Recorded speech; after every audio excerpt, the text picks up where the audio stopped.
গাধাকে সৃষ্টি করার পর তাকে বলা হলো সকাল থেকে সন্ধ্যা পর্যন্ত তাকে ক্লান্তিহীন পরিশ্রম করতে হবে,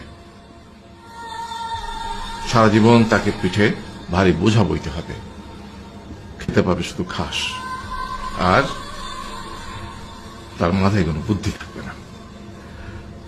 তার আয়ু হবে 50 বছর।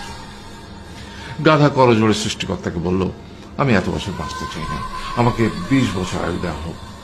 সৃষ্টিকর্তা সেটাই মঞ্জুর করলেন। কুকুরকে যখন সৃষ্টি করা হলো তখন তাকে বলা হলো যে সে হবে মানুষের সবচেয়ে বড় বন্ধু, কিন্তু সে খাবে মানুষের উচ্ছিষ্ট, এবং তার আয়ু হবে 30 বছর। কুকুর সৃষ্টিকর্তাকে বলল, আমি এত বছর বাঁচতে চাই না, আমাকে 15 বছর আয়ু দেওয়া হোক। সেটাই মঞ্জুর করা হলো। এরপর বানরকে বলা হলো, তুমি শুধু গাছের এ ডাল থেকে ও ডালে ঝুল খাবে এবং নানান রকম ফন্দি ফিকির করে মানুষকে আনন্দ দিবে, তোমার আয়ু হবে 20 বছর।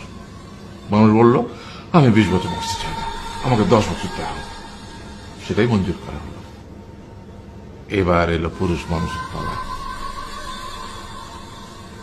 তাকে বলা হলো যে তুমি হলে প্রাণীকুলের মধ্যে সবচেয়ে বিচক্ষণ এবং বুদ্ধিমান, সেই জন্য তোমাকে প্রাণীদের শিরোমণি করা হলো এবং তোমার আয়ু হবে 20 বছর। তখন পুরুষ মানুষ বলল, করজোড়ে বলল সৃষ্টিকর্তাকে যে 20 বছর আয়ু অত্যন্ত কম, হে প্রভু, আমাকে ওই গাধার সে যে 30 বছর আয়ু চায়নি সেটা আমাকে দেয়া হোক, ওই যে কুকুর 15 বছর ফিরিয়ে দিয়েছিল সেটাও আমাকে দেয়া হোক, আর যে বানর 10 বছর নেয়নি সেটাও আমাকে দেয়া হোক। 20 বছর অত্যন্ত কম, আমি দীর্ঘদিন বাঁচতে চাই। সৃষ্টিকর্তা সেটাও মঞ্জুর করলেন। তারপর কি হলো?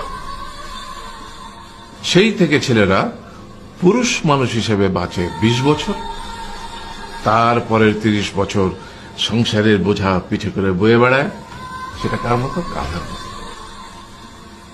তারপরের 15 বছর সে তার ছেলে মেয়েরা যা দেয় সেই রকম ঠিক কুকুরের মতো উচ্ছিষ্ট খেয়ে বাঁচে।